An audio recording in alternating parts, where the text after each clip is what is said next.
Hello, ladies and gentlemen, and welcome in to the 4-3 show. I'm your host, Ryan Blank. I'm alongside Parker Dunn, Pat Fortuna, and Dominic Stern. Gentlemen, how are we doing today? Wonderful. No complaints here. Dom? Parker, I said I'm doing good. Parker, how's your day been? Today's been pretty good, just going about my daily activities and happy to be on the show again to talk about some things in sports. What a simple way and so innocent way to say that. But, okay, let's get into it. Rough week for me when it comes to college basketball picks. You got one game right. Game right. Let's make sure everyone knows. Yeah, I went 1-7. How many games did I get right? How many games did I get right? Let me 5. pull them up. Games, right? You got 5. Well, Pat was Five 3-3. Pat was 3-3? Yeah. Yeah, I did bad, but it's a new week. So first place is Dom at 20-11. Second place is Parker at 19-12. Then there's me at 16-15, and then Pat at 8-6. So Okay, whoa. I think we should go by win percentage here. We 100% should. fine. Pat's in front of Ryan at this I'm point. in last. Okay, I'm sorry. That's how it's written on the document. I'm sorry. I just have it. I just wrote them in order when I did it originally, and it's just in that order. If you would like me to change it around based on standings, I can do that for you. Would you like me to do that? No, it's no worries, Dom. Okay. All right. I apologize. Cry about it. Okay, let's get into it. We have 8 games to pick from. First one is actually on right now, just started. Number 9, Oklahoma is in Lubbock, taking on the Red Raiders of Texas Tech. Who do we think is going to come out with this one? Listen, I don't care who's playing and who's not playing for Oklahoma right now. They are too hot, and I keep getting their games wrong. So if I'm going to get this one wrong, I'm going to be on the side of Oklahoma. I'm going to pick them to win over Texas Tech. Yeah, this team is scorching hot right now. Congrats to Pat on picking them both times because this team has definitely not looked very rough as of the last 2 games. They're on fire. And I feel like it's just a safe bet to take them in a game like this. I like what Texas Tech's done as well, but I got to go with Oklahoma. Pat? This is my team. Give me Oklahoma. I'm taking Oklahoma. This team is scorching hot. They're playing great basketball. They jumped 15 spots. They're playing great ball, and I expect Top them to- 10. Yeah, they're top 10 now. Hey, their last 3 wins have been against top 10 ranked teams, which is absolutely they've been incredible. killing Kansas is now at 24 because they've lost 3 of the last 4, and their other one was against TCU barely. But absolutely incredible stretch right now from Oklahoma. So Yeah, and they beat a horns scorching are hot, down. Horns are down right now. They beat a scorching hot Alabama team who was playing magnificent, really. They had gotten their way in the top 10. Okay, next up tomorrow night, we've got number 2 Baylor in Austin take on the Longhorns. Huge game. Texas is going to be full strength for this game. They're not at full strength in their game against Oklahoma, and their game against Kentucky this weekend was canceled due to COVID issues within Kentucky. I think they're going to come out a little slow, and they're playing the second best. Some people think they're the best team in the country, so I'm going to take Baylor here. Yeah, same for me. I absolutely love what Texas has done. That's been something I've mentioned on just about every show with college basketball talk. But I have to go with Baylor on this one. They're so well balanced. I like what they bring to the table, just a little bit more than Texas. Give me the Baylor Bears. Those are my guys. Horns down. Give me Baylor in this one. This team is just too good. We've all agreed this is the second best team in the country, and they're the best team in the Big 12 Conference. Next up, let's move on over to Thursday, where we have a top 10 matchup once again with number 7 Ohio State traveling to take on number 8 Iowa. I'm going to take Iowa in this game. I just think the matchup between them and Illinois was a good matchup. I think Luka Garza will be able to exploit a team like Ohio State that doesn't necessarily have a bigger guy like Kofi Cockburn for Illinois. EJ Liddell is a fantastic big, but he's nowhere near the size of Kofi. So I think that Garza's going to have a better performance than he did against Illinois because he only put up 19 points. And these two teams are both offense-reliant teams, and I just trust Iowa's offense to be able to excel in a high-scoring matchup. So give me Iowa. This is a tough game because a lot with pick'ems, I like to go with the team that has the hot hand, the team that looks the best as of their last couple games in their 5-game stretch. So if that were the case, I would be going with OSU on this one. But I do believe in Luka Garza and Iowa. They made it close and could have easily tied that game as of late with that 5-second violation with the ability to get the ball in against Illinois. That was a very good game. So I'm going to go with Iowa in this one. I think they bounce back off that one at home. O H I O. How can I not take Ohio State in this one? Come on. I'm taking Iowa. I think that Garza's going to have a great game. He had to go against a very physical Kofi Coburn, which isn't easy. And then they've got to go against EJ Liddell. Like Dom said, it's not to the caliber of Kofi Coburn down low physically. So I think Garza's going to have a big game. And I think that Iowa's going to bounce back and get a big win. Next up, let's move on to Saturday, where we have a huge slate of games. Number 23,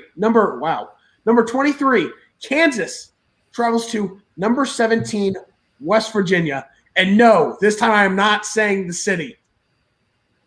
Well, Ryan's favorite team is going to go to Morgantown. Just like Ryan, Kansas is going to leave Morgantown with an L. So I'm going to take West Virginia here, baby. Let's go. Let's go. Let's go. I'm going to also take West Virginia. Kansas is just not moving in the right direction for me to feel confident enough to pick them against the likes of West Virginia. If it's a different team, then maybe I consider it. But West Virginia is legit, so I'm going to take them at home. Honestly, I forgot the whole Morgantown thing. No! But regardless, Kansas is Ryan's favorite team. Therefore, I'm going to pick against them. Give me West Virginia all the way. Give me the Mountaineers. This is a week that KU's streak of being in the top 25 snaps. Another one is going by the wayside. This team is not playing good basketball. The inconsistency. Jalen Wilson offensively has just disappeared. And overall, the lack of consistency and ability to hit shots from three is horrible, and yet they continue to just jack up threes. So overall, it's not looking good for KU. The only positive that you've seen in the past few weeks has been David McCormack finally developing and showing that he can be the next big, but not as dominant down low as Azubuike. Next up. Yeah, and hold on. One thing is that Kansas has a matchup against Kansas State, who you could say is the worst team in the Power 6 conferences. So that could be a bit of a tune-up game for Kansas. And then the Kansas schedule gets a little easier after this. So we'll see. Kansas has some time to fix it. But, Ryan, like you mentioned, they look terrible right now. Yeah, they got blown out by Tennessee, and they shouldn't have. I don't know what happened. That game was not close. From start to finish, they were dominate on every game. Yeah, that was Tennessee's best shooting performance of the season, too. That was the best I've seen Tennessee look this season. Next up, number 10, Alabama travels to take on number 18, Missouri. I'm going to take Alabama here. Missouri had a rough week, lost to Auburn, and then had to win in overtime against TCU, who's not very good. I don't think they're that good. Some people disagree with me. They're not a very good offensive team, very good defensively. I just think Alabama's a better team here. They obviously didn't have a good week either, barely beating Kentucky, and then, like we said already, losing to Oklahoma, which is by no means a bad loss. It's still a loss. So these two teams are coming up rough, but I think Alabama gets the job done. Roll Tide. Yeah, I mean, Alabama's looked so good up until this point, especially in conference play. And really, the only loss that they have as of late, of course, is the most recent with Oklahoma. And that's a red-hot team that they had to go on the road and face. You can't fault them too much for that. So I'm going to stick with Alabama on this one. Missouri's done some good things up until this point. But I just have to go with Alabama on this one. Give me Missouri in this one. Are you guys kidding me? How could you pick Alabama here? Because I've watched an Alabama basketball game before. No. And Missouri. While No. we're at it. No. Name one player on Missouri. Come on, dude. I sit out and watch all the college basketball while you sit in your room. I know these Right. things. Give me Bama in this one. I think they're going to bounce back. This is the SEC frontrunner, and this is a team that just hit a hurdle and going against a very hot Oklahoma team. So I'm going to pick Alabama over Missouri, partially because I can't stand Missouri, but that's besides the point. Next up, number 19, Wisconsin travels to take on the Fighting Illini. Number 12, Illinois. You already know where I'm going. Fighting Illini. Give me Ayo Dosunmu and Kofi Coburn any day of the week. And Wisconsin, they've been struggling lately. And they're a veteran-savvy team, so it wouldn't surprise me if they find a way to sneak this out. But you know I'm going to go with the Illini. Yeah, it's tough to pick against Wisconsin after the last couple of games that they've had. It would be characteristic of them to bounce back in a game like this. But Illinois has looked good. They did take down Iowa. That was a pick that I did not get right. And I don't want to make that mistake again with them. So I think that they keep it going, and I think that they get another ranked win on their resume. Give me Wisconsin. Big cheese guy. You are. One of my several nicknames for Pat that are alliteration starting with the word P. One of them is Parmesan Pat because there's so much cheese in our fridge, and there's a lot of cheese in that fridge. I love cheese. Yeah, I know. That's why Parmesan Pat fits. Cheese belongs on every meal. I'm trying to think of a meal where it wouldn't. Hot dog? The cheese can go on a hot dog. Are you kidding me? That's true. Can't go on Chinese food. Oh, you're so wrong there. Oh. Are you kidding? Parker, you got one? I don't Put think some cheese in some ramen or lo mein. Are you kidding me? Indian food. Indian food is half of its cheese. Paneer is cheese. I give up. this man has. He's got us beat here. You never. I know this is a sports talk show, but come on, let's get a little sidetrack for cheese. This is a match we cannot win. I'm gonna take You guys Illinois. might be able to. You guys might be able to beat me in college basketball talk, but you can't beat me in cheese talk. Not Ryan. Your picks have been better than Ryan's. He's not wrong there. I'm gonna go with Illinois. I think Wisconsin just struggles, and they've been another team that's been inconsistent throughout the season. And I think Illinois is starting to hit their stride after getting a big win over Iowa. So I'm gonna take the Fighting Illini. Illini Next to the moon. Next up, number 6, Texas travels to take on Cade Cunningham and the Cowboys of Oklahoma State. The Horns are going to be up for this pick. I'm going to take Texas here. Should be an absolutely fantastic game. Cade Cunningham is expected to be coming back by this game. Even if he isn't, they've played well without him. So I'm still going to take Texas, though. Hook 'em. Yeah, I have Texas losing to Baylor earlier in the week, so I think that they come back and win a game like this. When the two teams met up earlier in the year, it was a very competitive matchup. I can see something similar, but no matter how close it is or isn't, I see Texas coming out on top in this one. Pat? Yeah, give me Texas. This one's tough because Oklahoma State's a team that's very competitive with top programs, and they beat KU at home, which honestly doesn't say much right now, but they've played a lot of close games. But I'm going to give it to Texas because I just think that they're the more sound team and more better overall team top to bottom. So I'm going to give it to if you want to compare the two things, Texas killed Kansas at Fieldhouse. Oklahoma State barely beat them at Fieldhouse. So yeah. Right. Don't mention that game, please. Texas has also won at Morgantown.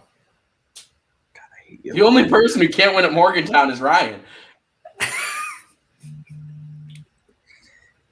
I don't know. I don't think that's correct. Yeah, I don't think that's correct either. Ryan just left more. He just left more. Yeah, I left. Yeah. Morgantown actually. That's true. They had a. But we don't need to get into the details. yeah, let's move on to our final game. He's a Number transfer. 21, UCLA travels to take on the Trojans of USC.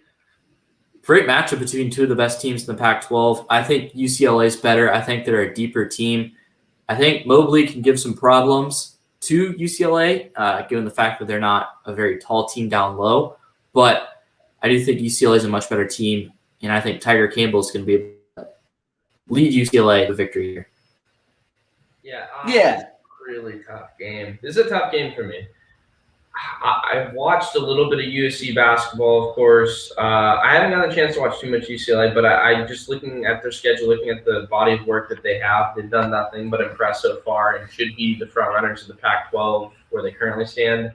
I just get I feel like every once in a while I get like a gut pick. I feel like there's something around USC because they do have a lot of size. Evan and Isaiah Mobley, those brothers can definitely create a problem for them. USC's guard play isn't very good, but I think that the bigs can do just enough. If they can dominate on the glass and get second chance points, I see them taking this one. Yeah, I'm taking UCLA in this one. Big UCLA guy. It's a pretty good song. I'm taking USC. I think USC is going to get the upset here and make a push because I think they're going to be a team that is going to take the Pac-12.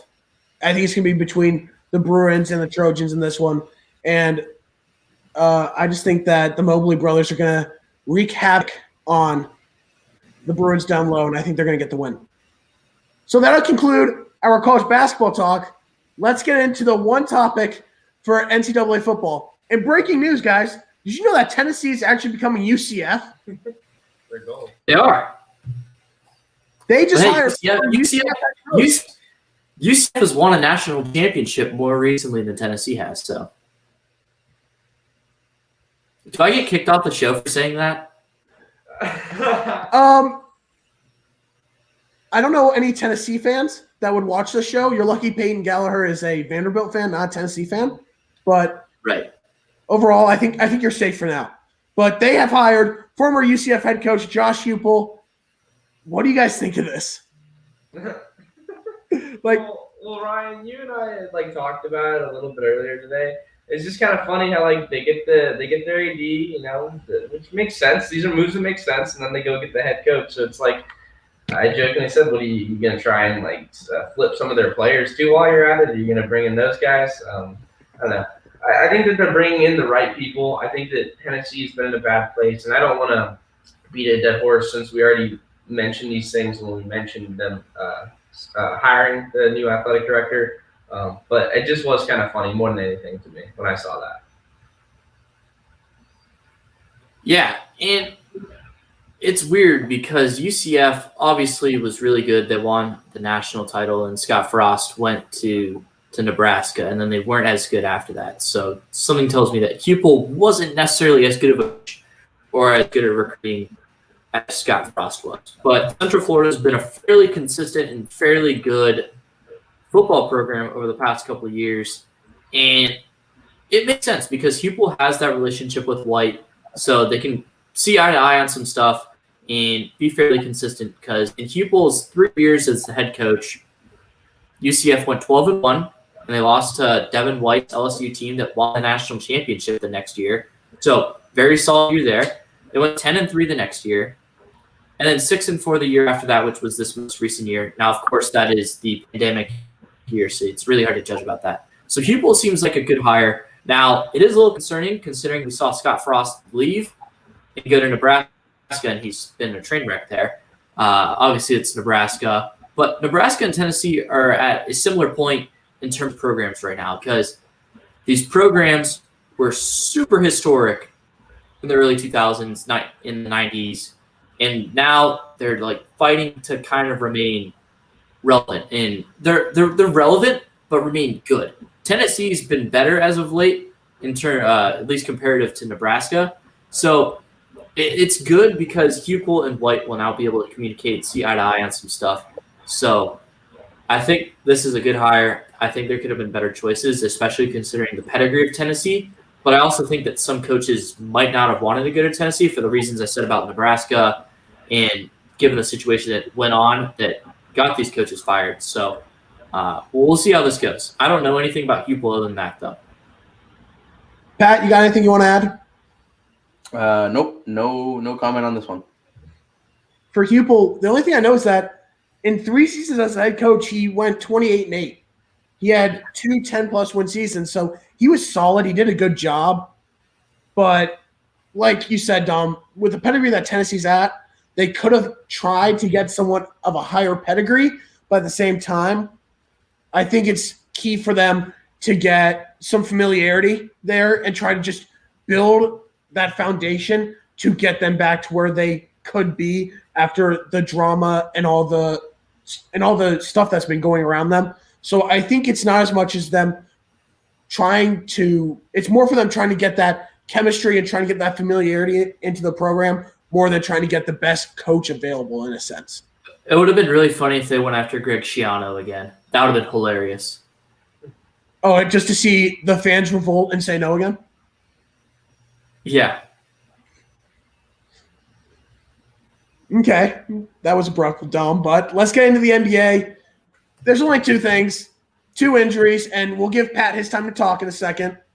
Aaron Gordon, high ankle sprain, power forward for the Magic, is out 4 to 6 weeks. And then Marcus Smart with a calf strain, out 2 to 3 weeks.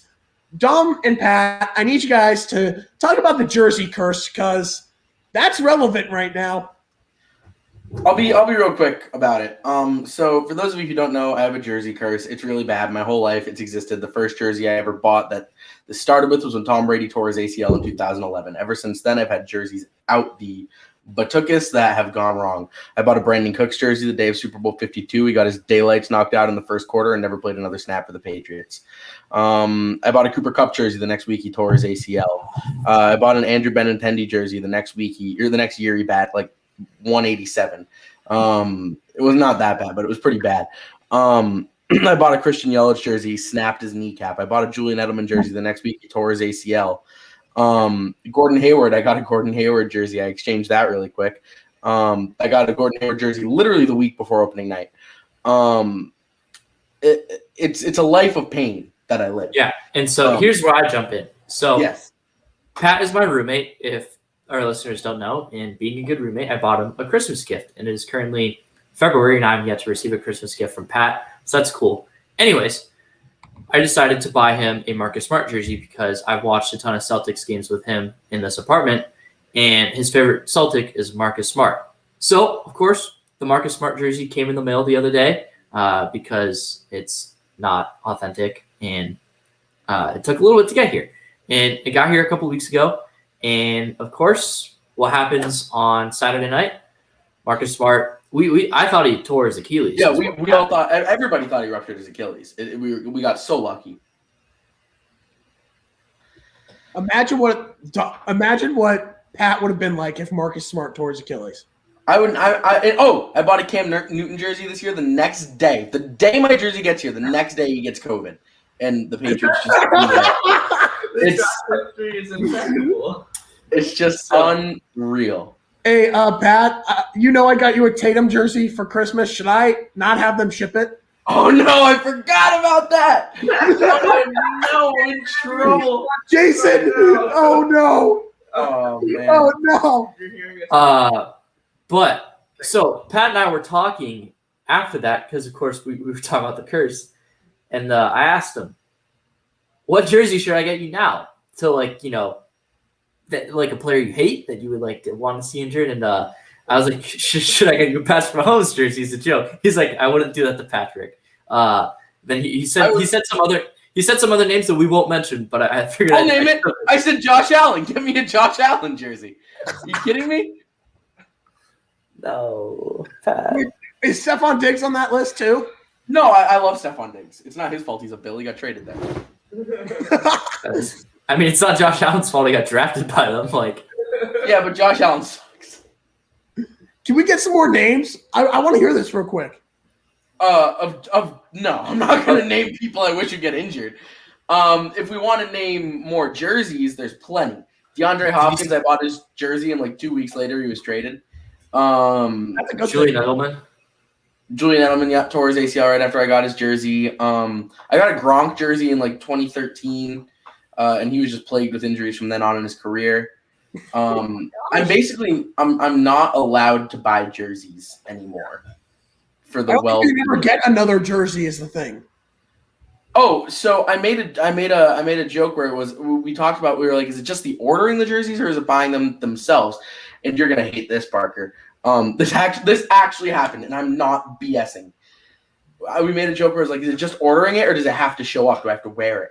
And so I ordered a jersey and immediately canceled it. It was Kevin Durant, the year in the finals that he got injured. And so I ordered it and I immediately canceled it. And then like literally later that week, the dude ruptures his Achilles. I'm 100% honest. That 100% happened. No. Did you do that on purpose? I ordered the jersey on purpose.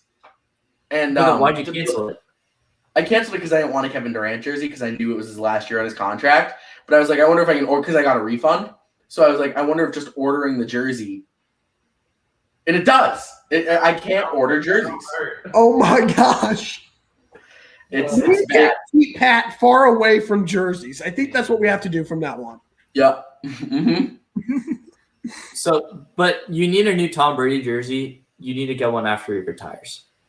Yes, 100%. But then I'm afraid, like, Kobe type thing's gonna happen or something. Oh my god. That'd be insane. That would be unreal. Oh my It's just gosh. an irrational fear of mine. I think I also don't think Tom Brady flies helicopters to avoid LA traffic. That's true. you need So- to come with on the jerseys and just get That was, let me clarify, that was not a Kobe diss or anything. That's just like what happened. So I think Right. Tom Brady's not going to die in a helicopter accident is what I was trying to say. Please, no one hate me. Nobody hates you. I think some people from LA might want to have your head after that comment a little bit. That's what I'm going to say. Just a warning. Lakers in four. Lakers in Lakers four. in That's four. all I gotta say. Make some fun. Okay, now let's move on to the NFL. And let's start with the Texans, the dumpster fire that is the Houston Texans organization. They found their next head coach, David Culley, who spent 2019 and 2020 as an assistant head coach and passing coordinator for the Baltimore Ravens. Wait, I thought of one more jersey. Can I say it? Yes. I bought a Josh Gordon jersey when the Patriots signed him, and then the same day the jersey showed up, he was put on the suspended list. Oh my It's God. just insane. It's just insane. It's actually scary. I'm actually scared. This is insane. Sorry, keep going. If you ever buy a Fernando Tatis Jr. jersey, Get a Machado. Get a Machado. no, hey, Ventura threw at Manny. Okay, that's a Ventura. Thing. Oh no! Don't. We're not getting into this now. I'd say I'd get a Tony Gwynn jersey, but what would that do? Would he die again? So Oh my God! gosh.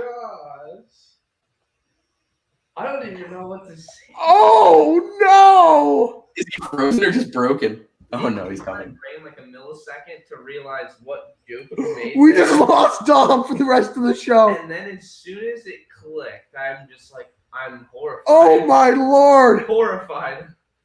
Listen, I would say the 7 words, but I know that they would. This is going on Blaze Radio.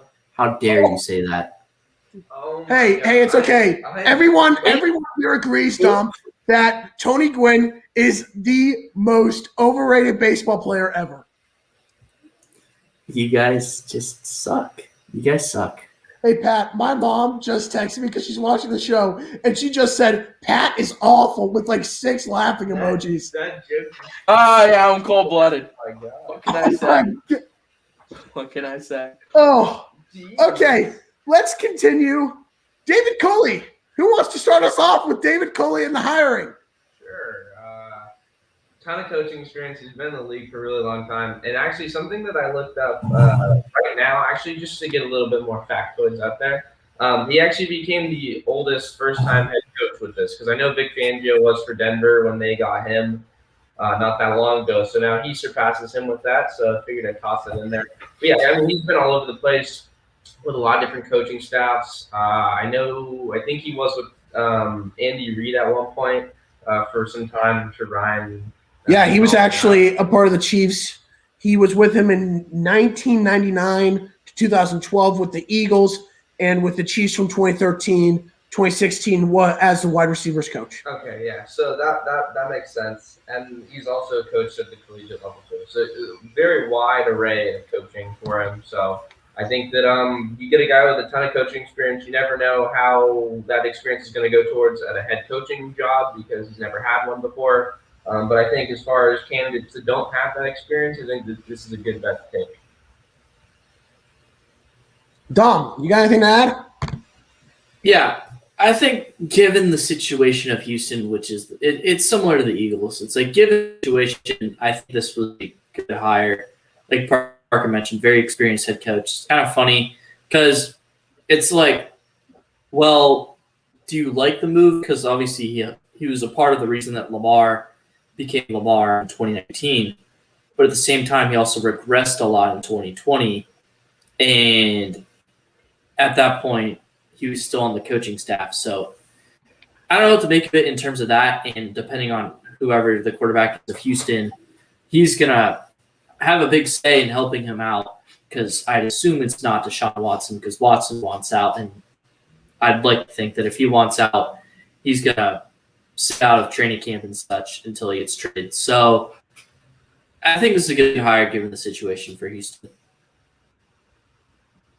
Pat, you got anything you want to add about David Culley being hired by the Texans? Well, here's the thing about the Houston Texans. At this point, they should just dissolve this organization. It hasn't been around long enough for it to be historic, and really, it hasn't ever really done anything. All it's ever done is ruin Andre Johnson and Deshaun Watson's career. So, honestly, just dissolve the organization. Put a team in, like, I don't know, put a second team in Kansas or something. Make Ryan cry. I got my Chiefs. I'm happy. Why would that make you cry?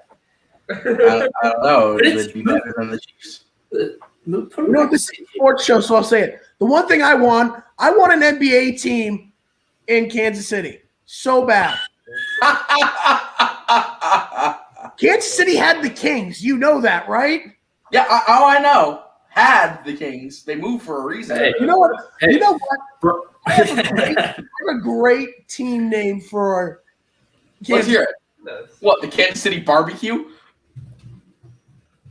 Hey. Dang, now barbecue sounds good. I hate you, Pat. But Sorry. no. Kansas City Pandas. If you played my league last year with the group of us at Taylor Place, Dom knows about it. Just don't want to hear about this. Oh my gosh. It gives him nightmares. Are there even pandas at a Yeah, no, it doesn't give me nightmares because I couldn't sleep while you guys were playing my league. So it's a terrible analogy. No. I don't want to think of Bringing up bad memories tonight. The show is great. Yeah, you are. Yeah, Dom has had a rough night. I had a great day before this too. I had the best sleep of my life yesterday, and then you guys are like, "Oh, here I'd buy a Tony Gwynn jersey, but he's already dead, so I can't ruin him." And then, oh, you guys remember my league?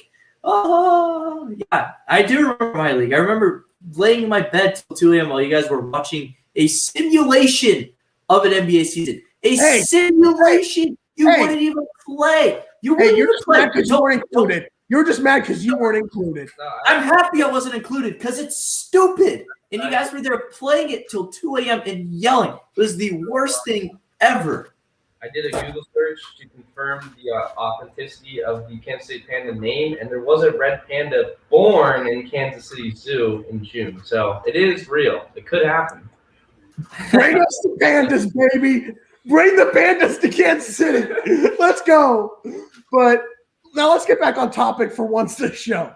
David Culley, again, I don't know what to expect from the Texans, especially with the ongoing situation with Deshaun Watson, because Culley said, I came here with thinking that Deshaun Watson's the quarterback. New GM Nick Cassiero said, not being traded. They have no interest in trading him. It's a dumpster fire. And honestly, please, Texans, save J.J. Watt and trade him. Please. But, again, you don't know much about Culley besides he's a part of that tree of Andy Reid and that he's been all over, has a ton of experience, I think around 27, 28 years of NFL coaching experience. Next up, Dom, you have a new quarterback. Matthew Stafford has been traded to the Rams for Jared Goff. 2 future first-round picks and a third-round pick. Of course, it's Dom's team. Dom, go ahead. Dom's got a little jersey curse of his own. Not really. I mean, like, kind of. I'm not going to sit here and say I don't. Did you get that Tony jersey before or after he died?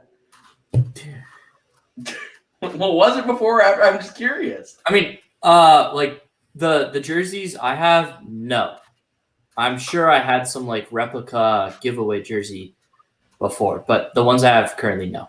But I bought an Eric Hosmer jersey when he was batting 300, like midway through the season in 2019. Then he absolutely fell off a cliff that season. Oh, I mean, same with, to describe Eric Hosmer ever since he left the Royals. Goes. he was very, very good for us last year, and I don't know if you saw, but he hit a home run in the playoffs for the Padres. Anyways, He won the World Series with the Royals. I don't think he'll get one of those in the next couple years. I sincerely disagree. Anyways, and then my Tatis jersey's been fine so far. It's only been 66 games. Just wait. You know there's something called the MLB The Show cover curse, right? You saw Javi Baez have a down year. Could Tatis fall off? It's a pandemic. He's fine. Baez is fine. Baez is a great player. He is. And then, I mean, Todd Gurley. I got the Gurley jersey, and then he won Offensive Player of the Year, so I wouldn't consider that a curse. And then I got the Aaron Donald jersey, and I guess he got hurt. And then I got this jersey, and now Jared's traded. So we'll see. I don't plan on getting a ton of more jerseys. I already have exactly what I need. But I think this is a great trade.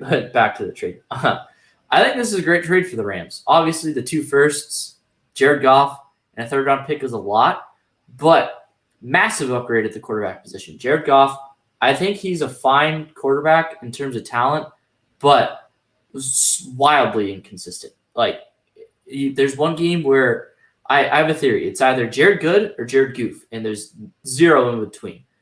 And there are some games this year where he single-handedly cost the team the game.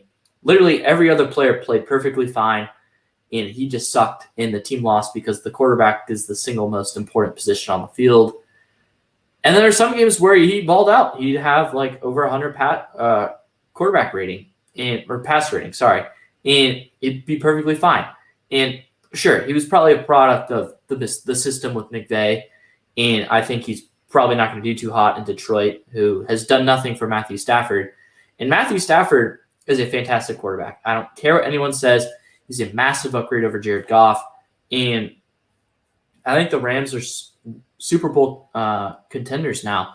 In an NFC that doesn't really have a favorite, I think the Rams can easily be up there with a very good defense, good offensive line, good head coach, really good weapons around Stafford. He's never had a complete team around him in terms of head coach, defense, offensive weapons, and an offensive line. He's had one top 10 defense in his tenure in Detroit. That year they went 11-5 and made the playoffs. So now that he's going to have a better defense, better offensive line, his weapons in LA aren't going to be that much better than they were in Detroit because Galladay, Marvin Jones, more reliable and more consistently health-wise too. Galladay hasn't always been on the field, same with Marvin Jones. The running back situation has been a nightmare in Detroit, which is sad because there's so many good running backs. So I think this is a great trade. I think the Rams are fine for the next 2 years. After that, we'll see. But the Rams are trying to win now, and I love it because they're in a great chance to. Yeah, I mean, Well, go for it. Hop in there. oh, okay. Well, listen, I think that this is an incredible trade. I think Matt Stafford is a top 10 quarterback. Dare I say top 7? Dare I say, if he's good enough, maybe even top 5. Matt Stafford is such an underrated quarterback, and I think the issue is, and I was a victim of this past few weeks, I was like, well, he hasn't been healthy for a couple of years, but here's the thing. First of all, he's been behind a very bad O-line. So that will automatically lead to more of these small injuries. But there's been seasons where, like, he straight up hasn't played. And you could say to yourself, oh, like, he's just an injury liability. half of these injuries, if you look at them, it's like it's all stuff you could have played through if you wanted to be healthy. This man has not wanted to be healthy for the past 2 years behind this O-line. I mean, he would literally have his head knocked off in half of the situations that you find David Blau in the past few seasons. So I don't think that – I mean, Matt Stafford, if you watch clips of him leading game-winning drives, he is absolutely elite. He has a beautiful mind when it comes to football. And I think this trade is incredible for the Rams. Him and McVay are going to be dangerous together. The Rams defense is obviously going to regress, and that's fine. That's how defenses work in the NFL. But I still think that they'll be good enough to be immediate Super Bowl contenders as soon as Week 1 rolls around next year. I think that it was a very good trade for both teams because looking at it more so Detroit's perspective, you get 2 first-rounders out of it and what was it, 3rd or 4th, so you get a good haul for him. You even get Jared Goff. So it was a 3rd. Okay, that's what I figured it probably was. You get Jared Goff. Your team's not in the right direction to win right now, especially not in that division with Green Bay being at the top. I don't see that changing between now and next season. So, you're just going to take Jared and see what he does with the team, really. The expectations aren't really there. But you get a lot of draft capital. You see what you're able to do with it. And I think that that's good for them to be able to do that by getting rid of Matthew Stafford. He had some very good seasons, and he is one of the better quarterbacks in this league. And a lot of people forget that because he's been stuck in Detroit. But now he's going to be able to have a chance to showcase just how good he is for a good team who has a defense that he can now fall back on. And I think that the ceiling is very high for this Rams team with Stafford at the quarterback position. I think that he can potentially take them a long way. I see them winning that division. Of course, teams like the Niners are going to get healthy. And I can't imagine they have another season with all the injuries that they had because they really got bit by the injury bug in ways few teams have recent memory. But I do think that this team could easily win that division and be a big threat coming out of the NFC going forward. Yeah, this is a great trade for the Rams. And I know a lot of people were saying that they gave up a lot. Well, here's the thing. With a guy like Jared Goff, they had to pay, in a sense, the Lions to take on that contract. That was a horrible contract they gave Goff. And I said that to you when they gave it to him, Dom. I told him it was too much money. And it proved to be correct because he just wasn't the same this year. And I think getting established, very good quarterback, I think he's easily a top 10 quarterback in the league, is going to help that offense a lot, especially with reliable weapons who are healthier with a better O-line and a solid run game. I think the Rams are the favorite for that division. And I really like what they did by acquiring Stafford. So I think it's a great trade for them. And also, the fact that they tried to make a run at Aaron Rodgers, I thought was extremely interesting. Yeah. I think I said on the last show that it made sense because Rodgers has California ties, and it puts the Rams in a similar situation to where he has 3 years left on his deal, so it takes that window. It would have required a lot more, and I think the Rams would have done that if they had to. And I also want to give info on the Lions' perspective because I just give the Rams' perspective, given that I'm a Rams fan. I think the Lions are getting a great deal here. They get a quarterback who's under contract for 3 more years. They're not salary cap riddled like the Rams are. So they're able to take on the Goff contract. And they basically got paid to take it on with the first-round draft picks because the difference between Goff and Stafford in terms of a trade isn't that much, given that Goff has 3 years left and Stafford has 2. But the terms of the play and having to take on the contract money-wise, the Rams gave them a bunch of picks because I'd say Goff plus Stafford in a first would be a fair trade given where those 2 quarterbacks are talent-wise, but given the contracts of the 2, they had to give in some more. And it's a great return for the Lions. It doesn't really matter where the Rams for the next because the first pick is the 2022 draft, not the 2021 draft because that is the Jaguars pick, but the 2022 and 23. In 22, I'd imagine that's going to be a lower round pick because the Rams should be good that year, given that Stafford will likely still be the quarterback there. Obviously, this is just assuming. But the 2023 pick, depending on what the quarterback situation looks like, what the team looks like in terms of salary, and how they do drafting because they still won't have first-round picks, which they've done a fine job with, that pick could be a really good pick for the Lions. So it really depends. Either way, they're still getting great capital in terms of draft picks, along with a quarterback for the next 3 years. And they could also draft a guy and have him learn under Goff, even though who knows how much Goff can teach him as a quarterback, given that he just finished his rookie contract. So I think there's a lot of upside to this for the Lions too, but they got worse. It sucks for Lions fans because Matt Stafford was their guy, but I couldn't be more happy to have Matt Stafford as the quarterback of the Rams. Yeah, it's a great return getting 2 first-rounders. They're trying to add pieces for the future, and that's great for them. And I think that Goff can probably provide just some help transitioning to the NFL level a little bit for a young quarterback, and they might look to have him be used in that sense, but it's also a younger guy who can still develop. So I think it's a good trade. But also looking at the drafts, the Rams have done a great job when it comes to drafting without a first-round pick. They haven't had a first-round pick since 2016 when they took Goff. And they've still had some very, very good draft classes. So I think they'll be just fine in the draft. Okay, let's move on to the final topic of this week's episode, and that is Super Bowl 55. Let's preview it. What storylines do you guys think are the most exciting going into Sunday's matchup? I think it's obvious. It's Mahomes versus Brady. This also could be Brady's last Super Bowl. It's very rare that you see quarterbacks of this caliber, one at the tail end of his career because he's old and he's been super storied, and then one entering his prime. I mean, I don't know what to say about Mahomes' prime because he's won an MVP, or he's a Super Bowl MVP in his 3rd year as a starting quarterback, but the best quarterback in the league, let's say that. So I think that's the storyline heading into this. Obviously, there's more. I'll let you guys take on another one if you want to. If not, I can come back around and give you another one. But I think that is the main storyline. It's Mahomes versus Brady, Super Bowl 55. Yeah. Well, That kind of is it too. Not much for me to add personally. Go ahead, Pat. yeah, I don't think the narrative so much for me is Mahomes versus Brady, but as a Patriots fan, I've been seeing a lot of this week. It's Danny Amendola said it, Rob Ninkovich has said it. The Patriot way left New England with Tom Brady is what everybody's saying. And I don't necessarily agree with that 1%, but people are saying, Tom Brady was the Patriot way, and that's why he's in the Super Bowl and the Patriots aren't. But that's a really interesting narrative to see as a Patriots fan, is the Brady versus Belichick narrative. Can Brady do it without his head coach of the last 20 years? Can he do it with Bruce Air Raid, one of the worst head coaches in the NFL, if you ask me, but he's carried by his team. But it's going to be an interesting game.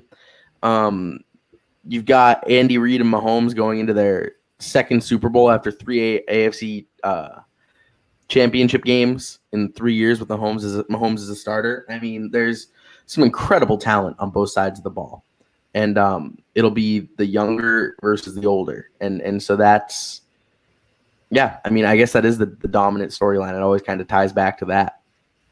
It's the GOAT versus the kid is what a lot of people are saying. And what do people call a baby goat? A kid. That's how it's being described in this sense. And that's just how it is. So, well, here's the other one. I was hoping one of you guys would say. Well, hold on. No, I have another one. Chill. Okay. And for me, as a Chiefs fan, it's all about revenge from 2018 AFC Championship. That's what it's about, because you saw after that game, Tom Brady went to the locker room of the Chiefs to talk to Mahomes. Of course, this is all pre-COVID type stuff. And you saw him say how Mahomes was doing everything the right way. Now he's praising him.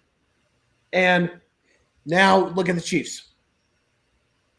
One win away from really starting a new dynasty that Brady had with the Patriots. So that's another storyline for me. Well, I mean, the other easy storyline is the fact that the Buccaneers are playing in their home stadium for the Super Bowl. That's never happened before. So I think it's going to be interesting to see, because Kansas City, in a normal year, they'd be at the Super Bowl site a week beforehand time, having media day, having all that stuff, being able to practice and get acclimated to Tampa Bay. But with this year, Tampa Bay's there and Kansas City isn't because of the pandemic. So I think that's a huge storyline too. And we saw 2 players The center for the Chiefs, I forget his name. I know Ryan would know it. Backup center, Daniel Kilgore and Demarcus Robinson. Yeah, and then DeMarcus On the Robinson. COVID list, they're close contacts. Yeah. Robinson's already tested negative. Kilgore, it would suck to lose another lineman, even though Ryder's been the guy all year, besides for a couple of games. But hopefully everyone's healthy is the key. Watch Patrick Mahomes test positive tomorrow. He's not. They're close contacts, so they just need to test negative for a couple more days, given the incubation of the virus, and they will be good to go, I hope. Yeah. Another obvious one that kind of sticks out that I didn't even think of mentioning is just the idea of the team repeating. Historically, it's very difficult. Only 7 franchises have ever done it. And, this is a chance to make it 8. So that, of course, is history in itself, should that go on to happen, which we'll get into our predictions. But that would be something itself right there. Pat, do you have anything else you want to add about any storylines? No, I'm good. And if Brady were to lose in the Super Bowl, it would be the first time he's lost in the Super Bowl to a non-NFC East team or quarterback. So I know that's an obvious one, but that's still something to look at. Yeah, it's such a bizarre stat, but it's so funny to think about. Yeah. So, okay, let's do it. What do you guys think the outcome of this game is? I want to hear it. But you want to hear it because you know what team I'm going to pick.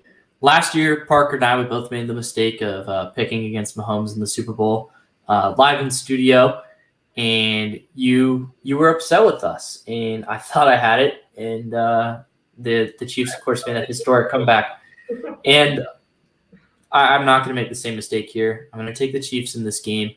Like the Chiefs right now are playing fantastic football. Now they're starting to put their foot back on the gas because we know the last half of the season they kind of coasted in. They basically knew they were going to get the 1 seed, and they were so good that they coasted in and still beat every single team with Patrick Mahomes playing at quarterback. And then, of course, they lost to the C words without Mahomes, so it didn't really count. And I think that Mahomes is going to play fantastic again. I think that they're going to come out, and they're going to get a lead early.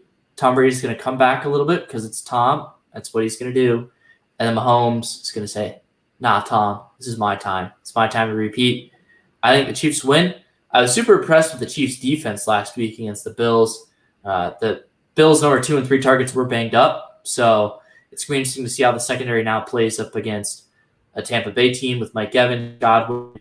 See if Antonio Brown comes back for this game. Gronk, Brait, playoff Lenny, and Ronald Jones. Little different of an offense. This team can also run the ball, as opposed to the Buffalo Bills, who just have 0 running game, and then Zach Moss was hurt. So a lot of interesting things that we're going to be looking at, but I will take Chiefs in the game. Yeah, I'm going to as well. I have a very similar outlook. I had a feeling Dom was going to say the same in the sense that learning from last year, because, historically we've seen the superior defense is always, or not always, sorry, that was wrong terminology, is most likely going to get the job done. We've seen that over the last decade, and the Chiefs defied that because although their defense was playing well, and they did play well in the Super Bowl, of course, the Niners had the defense that was worth watching, but Patrick Mahomes did what he had to do, especially late in that game, and they came at them with an onslaught of points late. And I feel like I can't go against that. I think that the Chiefs can potentially kind of manipulate that narrative of the defensive standpoint, something that I've been very adamant about for a while now. And I think that the definition of insanity is doing the same thing twice, expecting different results. So I feel like if I'm not willing to adapt to that as time goes on, then I'd only make a fool of myself. So I'm going to go with the Chiefs. I like what that offense has to bring to the table. I do think that Tampa's defense can bring some difficult looks towards them. They look good against the Packers, but I ultimately can't go against them. I know what the Buccaneers are going to bring to the table. I just think the Chiefs are going to be a little bit too much for them offensively. I've been alive for 19 years. I've been on this planet for 19 years, just about 20. And every single one of those years, Tom Brady has been a quarterback in the NFL. He has been a quarterback for my team, so sure, there might be a little bit of implicit bias here, but it's not explicit, that's for sure. He has been in the Super Bowl for half of my life. He has been in the league for 20 seasons, and he has made the Super Bowl 10 times. He has won 6 of those Super Bowls. Could he win 7 of them? We'll see on Sunday. But I think it is foolish to bet against Tom Brady in a playoff game, period. However, I think it is foolish to bet against him in the Super Bowl especially. Patrick Mahomes is insanely talented. These Chiefs are insanely talented, and I'm not taking away from them by saying this. But the same Chiefs were insanely talented in 2018 when Brady beat them with the incredibly underdog Patriots in the AFC Championship. So you have to look at it like this. The Buccaneers have the better defense. I mean, if you look at the whole season, the Buccaneers are a better defense. And they have some incredible weapons on offense. If the Buccaneers go into this game healthy, I say they beat the Chiefs 33-28. We all know who I'm picking. I'm picking the Chiefs. It's obvious. And it's not just because of bias. You had to look at the Chiefs took down one of the NFL's hottest teams last week. Well, a couple weeks ago, I should say, in the Bills. You can say all you want about how the Buccaneers have the better defense. I'm not going to say it this time, Dom. I'm going to spare you. Dom learned his lesson. Tyrann Mathieu is playing insane football. The line is finally getting pressure. Frank Clark, that's the best game I've seen him play in a Chiefs uniform. The Chiefs get the pressure they need. That's key. If they can get through the Buccaneers online and put pressure on Brady, it's a way different ballgame. And you can say what you want, Pat. I know you don't bet against Brady in the Super Bowl. Here's the thing. Did it when I bet against Brady when they were against the Eagles, and look what happened. He lost. So just want to put that out there. And who'd you bet on in 53? I did not bet on anything in 53. I bet on Brady in 53, and I won. And he's a Rams fan. He's smart. That's why I did that. I'm right. smart. So you couldn't be the Because he was a win-win. Yes, exactly. I just don't lose. I'm a winner. Well, you did lose. You did lose to the Packers. Don't care about losing money. This is how I win. The playoff pool pick'em. No, Ryan Blank. Hold on. I came in thinking that we were going to lose that game. So did I really lose? I won in my mind, Ryan. Ryan, I'm gonna. No, Ryan. Let me say this because this is how you're really only coming for me here. Oh, no. I am not. I pick against the Kansas City Chiefs all season, despite you. However, in this game, I am not picking against the Kansas City Chiefs, despite you. I was a Chiefs fan last week. I wanted this team in the Super Bowl. That was despite the Bills. This week, I am picking the Buccaneers because I truly believe that they are peaking right now. They made the Packers. The Packers, who were presumptively the best team in the NFC, look like fools out there last week.